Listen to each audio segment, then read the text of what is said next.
Hello guys, welcome to PSP Science. Today we are introducing work, energy and power. Imagine a boy pushing a box or a skater riding a skateboard in a ramp. Or even that same boy pushing the same box but now in a faster pace. Scenario number 1, it is basically work. But why perspicacious are you saying it is work? Because we know that work is done when a force causes an object to move in the direction of the force. And as we see here, the boy is exerting a certain force which causes the box to move in the direction of that certain force, which is force applied.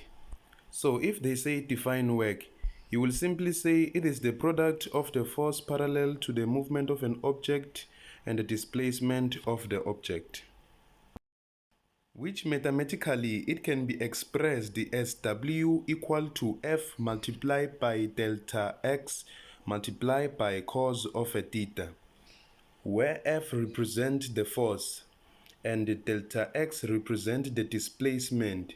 Then theta represents the angle between the force and the displacement. Scenario number 2, it represents energy.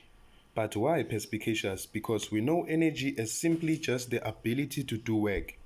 Okay, it is because the skater on top of the ramp, he demonstrates potential energy.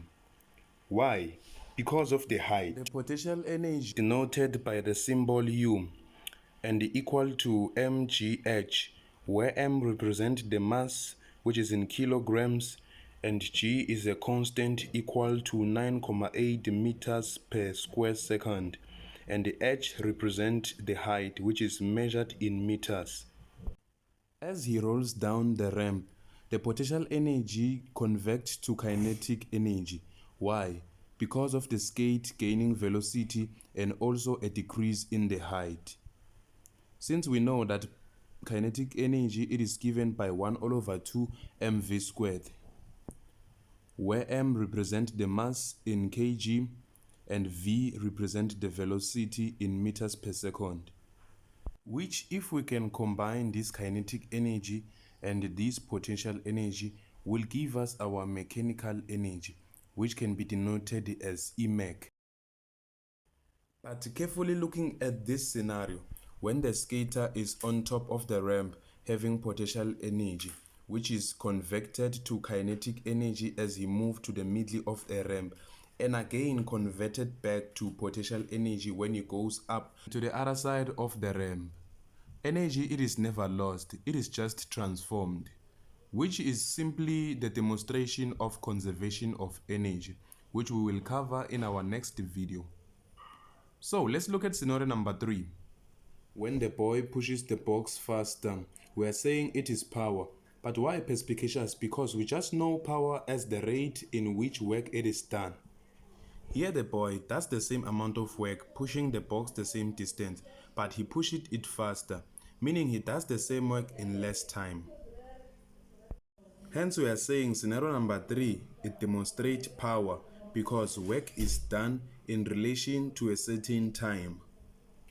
So the formula for power, it will be P equal to W all over delta T, where P represents the power and it is measured in watts, and W is the work, which is measured in joules, and change in T, it is time and measured in seconds.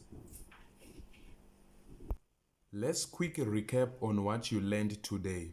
First, work is done when a force causes an object to move in the direction of the force, just like the boy pushing the box. Second, energy is the ability to do work. The skater board on the ramp shows potential energy converting it to kinetic energy and back again. Third, power is how fast work is done. When the boy pushes the same box faster, he does the same work in less time, meaning more power. I'm sure by now you can see how work, energy and power are connected, since work transfers energy and power measures how fast that happens. Thanks for watching PSP Science. If this video helped you, thumbs up and subscribe. See you in the next one.